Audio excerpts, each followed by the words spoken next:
Amod national highway 64 Dandi માર્ગ પર ભ્રષ્ટાચારે માઝા મૂક્યું છે। ફક્ત 12 કલાકમાં જ રોડની હાલત કફોડી બની છે। લાખો કરોડો રૂપિયાના ખર્ચે બનેલ રોડ એક જ દિવસમાં ભસ્મીભૂત થયો છે।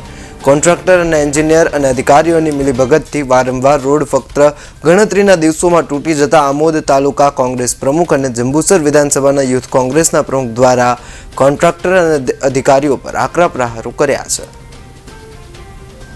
આ રોડ પણ જ્યારે પહેલા શરૂઆતમાં બનતો હતો આ રેલિંગ તમે જુઓ કે અહીંથી આમોદ ચોકડી પર જેટલી રેલિંગ છે ઘણી એવી જગ્યાઓ રેલિંગમાં તમે જોશો કે રેલિંગ પણ કમ્પ્લીટલી બનાવેલી નથી લોકોએ, જેમાં મોટા પાયે ભ્રષ્ટાચાર થયેલો। તેમજ અહીંયા દાંડી માર્ગની વાત કરીએ તો ઘણી એવી જગ્યા ગટર પણ આજે તમે જાતે જોઈ શકો છો કે ગટર પણ ખુલ્લા ઢાંકણા છે।